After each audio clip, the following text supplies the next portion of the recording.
จะได้ทำพิธีคุ้มผีหมอพี่น้องบ้านคุ้มผีหมอวัดอ่างตำบลนาตาลเนี่ยผู้คุ้มก็คือยังไม่หวังแล้วคุ้มนี่เนาะบนแล้วนี่หมอแค้นกับหมอแค้นบัวเด้หมอแค้นเสียงบัวใส่ไม้เด้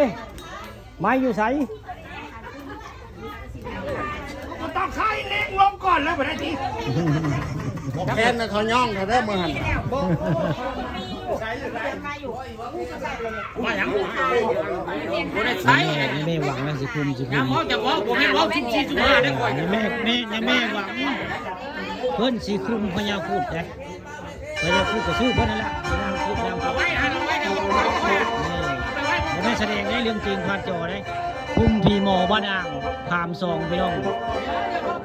เขาเต้นคันอยู่แท้โลกมันป้องให้เป้ารถให้หรือโอ้มัน70 กว่าแล้วมันจะรอดบ่เลยบ่ได้ใช้เดี๋ยวผมใจจะเปิดอันตุ้มเลยนะคุ้มแล้วจังเอาเสริมราวคุ้มแ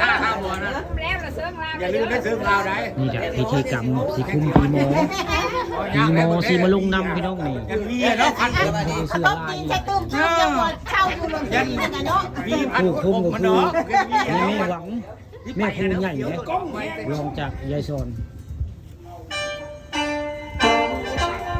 นี่คือหมอแคนเสียงลายสาว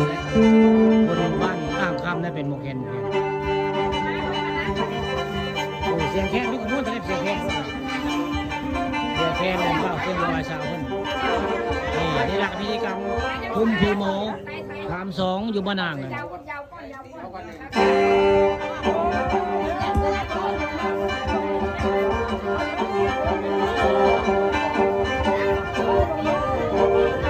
ี่จะเป็นบ้านของยายซอยนะอันที่ทำการคุ้มพีโมนี่ก็บ้านเอื้อยผู้ค้านี่บ้านเอื้อยปานคำผสมเลยมื้อนี้นี่คือเป็นภาพประจำเลย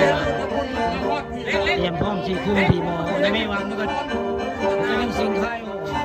นสิ่งไทยยังไม่วางเลยไม่ยังไม่วางเลยนะยังไม่วางไม่วางคนบ้านอ่างนะ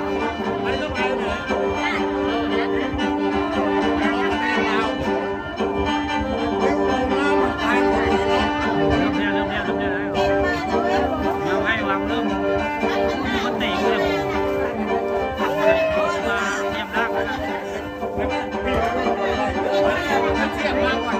อันนี้ก็เรียกเชื่อถือน้องความเชื่อถือของคนอีสานบ้านเฮาได้พี่น้องเอ้ยยิ่งคุ้มไม่หมอเลยคุ้มโดยยังไม่หวัง